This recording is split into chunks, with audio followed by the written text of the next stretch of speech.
Well, no, but it's not just your words. Why are you always soft selling stuff, Richard? She basically comes out and says it. You let me have it. She says it in the interview. She says, we're passing this in the hopes that the St. Paul citizens will read it and will comply with it. It's fear-based legislation. We are the Armed Attorneys. Today we're talking about an assault weapons ban that headed to the Supreme Court. Will they pick this thing up? Will it tip the scales in favor of the Second Amendment? And kind of a new strategy from gun grabbers on the local level, enforcing a larger conversation, at least they hope so, on the state level, especially in states where there may be strong state-level protections against such infringements. But before we begin, show your support for the Second Amendment by hitting that like button. And if you're not already, join us over at armedattorneys.com. Join the Armed Attorneys Insider newsletter. We don't spam, folks. It's one of the only places that we can go where we don't get censored like we do on YouTube all the time. So join us over there, armedattorneys.com. And Edwin Walker, good to see you. Great to be here. So the case we're talking about today is Grant v. Rovella, and the Second Amendment Foundation, along with some plaintiffs, have just filed a petition for certiorari, and this relates to Connecticut's assault weapons ban. Yeah, and so Connecticut has had an assault weapons ban for several years, and this is an attack on it where the parties were seeking an injunction against its enforcement. And so that's really the issue, and so it's in this context that they're seeking the Supreme Court to go ahead and take up the issue, because they asked for the injunction, district court denied it, Second Court of Appeals upheld it, basically saying that the state had the authority to issue this, didn't violate the Second Amendment, because these are unusual and dangerous weapons. Yeah, and they didn't even go through kind of the normal checks we would imagine. New York State Rifle and Pistol Association v. Bruin, Heller. They kind of short-circuited all that with the... We're not even going to go down the arms discussion, but going to this dangerous, unusual, not protected by the Second Amendment kind of sidestep the whole issue and enter Second Amendment Foundation filing this fantastic petition. It's very long. It's like 240 pages.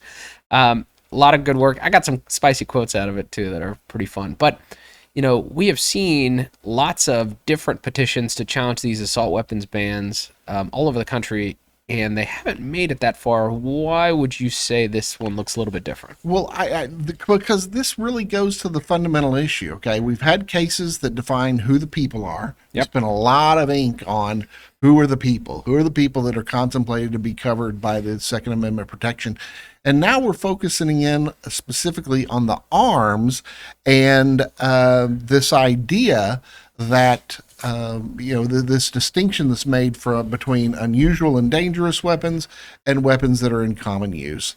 And this is really, this is the fundamental question, because if the Supreme Court finally holds that semi-automatic rifles, semi-automatic handguns, semi-automatic shotguns are weapons that are in common use, then they're going to be protected. And so this is the path of the anti-gun folks, is to say this particular gun is unusual, which of course allows them to say, any weapon other than your good old-fashioned wooden stocked bolt action rifle, the anti-gun folks are going to claim is an unusual and dangerous weapon, which of course is total nonsense. We all know that's nonsense. Yeah, and as pointed out in the petition, because what we're looking at, Connecticut's law, it's the Connecticut General Statutes, sections 53-202A through 53-202D.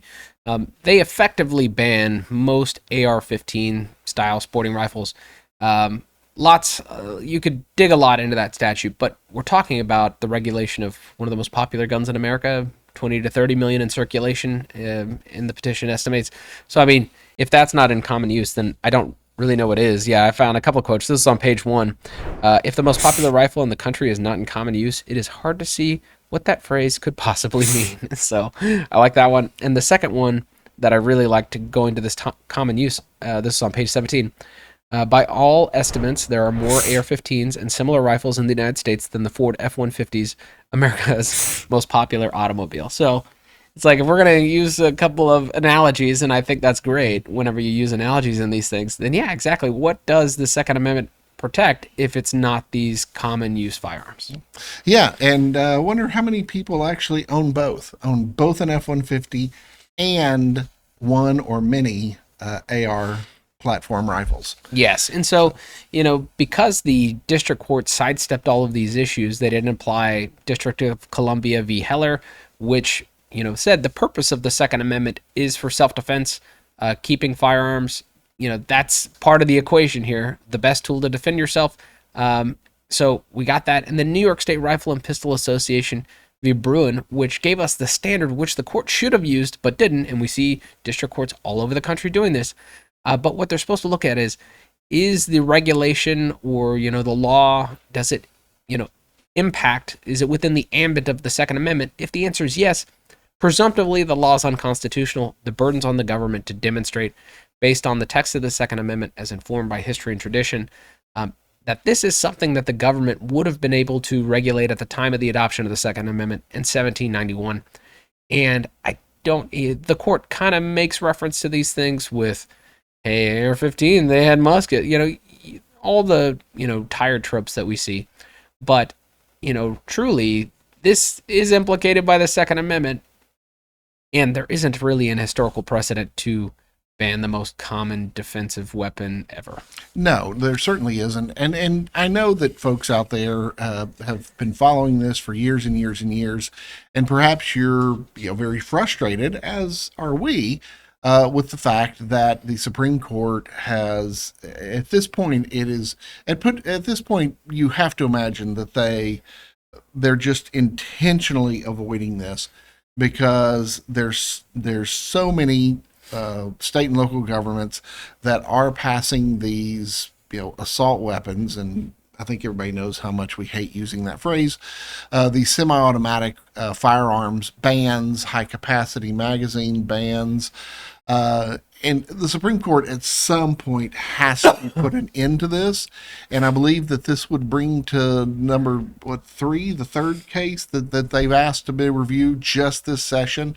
And so at some point, I think this has been acknowledged by Justice Kavanaugh, at some point they will absolutely positively have to take up this issue, finally put it to rest, for good, hopefully, that semi-automatic firearms, regardless of what they look like, regardless of what kind of features they have or what kind of characteristics they have, that they are not unusual and dangerous weapons, that they are weapons that are in fact in common use. But I mean, this is the right case for this, because this is a critical constitutional issue. We have confusion among the circuits. We have some circuits faithfully applying New York State Rifle and Pistol Association v. Bruin, some sidestepping it, like we see here in the Second Circuit. And it conflicts with the Supreme Court precedent. It's not just, hey, look, we got circuits misapplying New York State Rifle and Pistol Association. When you have a circuit conflict, great. That's right for the Supreme Court. But the Supreme Court's already handed down how we're supposed to be looking at these infringements. And so this is a nice, clean vehicle to lay all this to rest. Oh, absolutely. And we have seen a new strategy as recent as 2 days ago. This week. Yeah. We have seen a new strategy come about with regard to these anti-gun folks, and it comes to us from the state of Minnesota. Now, Minnesota's extreme leftism has always been very puzzling to me. I mean, it's right there in the Midwest. You would think it's in the heart of America, but this is the same state that gave us Hubert Humphrey, that is the only state in 1984 to have gone against President Reagan. And so Minnesota has always had really odd leftist policies. But this particular, of course, we can't forget the recent vice presidential nominee. This is a very unique strategy. Minnesota, contrary to what you may think, does have a very strong state preemption law against local firearms ordinances, especially when it comes to ownership and carrying. Yeah, and so for the uninitiated, firearms preemption means, theoretically the laws are going to be uniform throughout the state. So it doesn't matter if you're in one city or the other, what the gun laws are. It makes life for the law-abiding gun owner just a little bit easier. But Minnesota has this. Enter St. Paul. Well, enter a coalition of like-minded cities Yep. that have very surreptitiously decided to attack Minnesota's preemption law by going ahead and coming to this agreement, basically amongst themselves, to pass their own assault weapons ban, high capacity magazines, banning binary triggers, banning ghost guns, basically the ultimate wish list of the anti-gun person. These cities have agreed with each other to go ahead and pass in an effort to put pressure on the Minnesota legislature to abandon. So they know this violates the preemption law. Yeah, and St. Paul just happens to be the latest example in this. We're going to run a clip real fast. This is us not turning away from it. This is us not just pointing fingers at other levels of government, which is easy to do, but to point the finger at ourselves and say, what can we do? Passing this ordinance is not symbolic, as some have accused us of, but it is us showing that we are ready to go. We are lined up at the door. Us and dozens of other cities and thousands of residents, not just in this city, but all over the country, and we just need the legislature to open the door. And I will be right there with you and with everyone else in this room as we ask them to do that this year. So I will move approval. Any further discussion? Actually, I think the motion was already made by the Vice President. All in favor say aye. Aye. All opposed? 7 in favor, none opposed. The ordinance is adopted. So they know full well, I mean, you saw the clip. They know full well that this flies in the face of Minnesota's preemption, but they seem to think that this is a vehicle or a strategy or some way to start a conversation. Yeah, and it's just completely ridiculous. It shows that these people have no respect for state law. They're going to do what they want to anyway. If you go and we watched a bit of the clip from the Minnesota, the St. Paul City Council discussion on this, and it offended my sensibilities 7-0 to watch this. It was passed unanimous. By the way, they have an all-female city council. And I don't know if that's relevant, but just letting you know. And like I said, they are acting in coalition with other cities in Minneapolis, Bloomington, a bunch of the other kind of central leftist cities, including Minnetonka. Sounds like a lot of people should go try to purify themselves in the waters of Lake Minnetonka in order to get rid of this anti-gun bias, hopefully.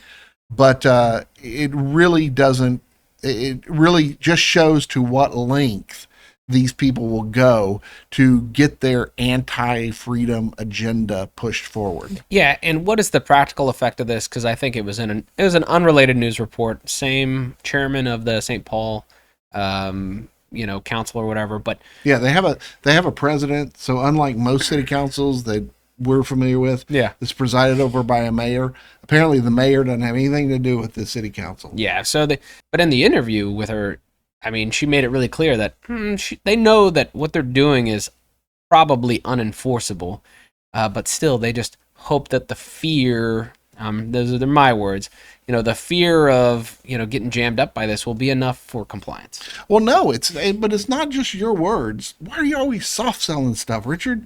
She basically comes out and says it. You let me have it. She says it in the interview. She says, we're passing this in the hopes that the St. Paul citizens will read it and will comply with it. It's fear-based legislation. See, I didn't soft sell it. They're hoping that they know they can't enforce it, and they're hoping that nobody will choose to enforce it, because if it gets enforced, then yeah, it's going to be challenged, and the courts will have to take it up. But as long as everybody acts in compliance out of their fear that they'll be arrested, they're hoping that it's a disgusting way to run your city. Yeah, and talking about logistics, how does something like this work with theoretically strong statutory preemption, theoretically under the Second Amendment?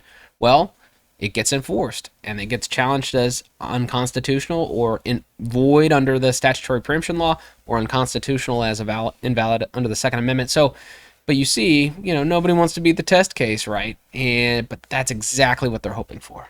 Yes. So now most city ordinances, of course, I'm not that familiar with the laws of Minnesota, but most city ordinances are enforceable by a fine only. And so, sure, if it was a fine only, if it was if it happened here in Texas, there would be a line miles long looking to be the test case, Right. to do something like that. Minnesota, gun owning Minnesotans, where's your spine? This is a challenge to all St. Paul gun owners to go out there and force them to enforce this statute so that it can be struck down. Yeah, but you think about it from the plaintiff's perspective, when you're challenging something, I guess preemptively, or if you're a defendant and you're challenging it, it's like pay the couple $100 or spend tens of thousands of dollars in litigation, right? So, I mean, you see where and this is what they're banking on, that the path of least resistance will garner compliance. It's disgusting. It is. Yeah. So, St. Paul, you should be ashamed of yourself. Yeah. But we hope you enjoyed this discussion. If you did, consider subscribing, hitting that like button, and help us fight the anti-2A algorithm by sharing this video. And don't forget to join us over at armedattorneys.com. Jump on the Insider newsletter where we're not censored and we can get a hold of you if we need to. Until next time, we're the Armed Attorneys.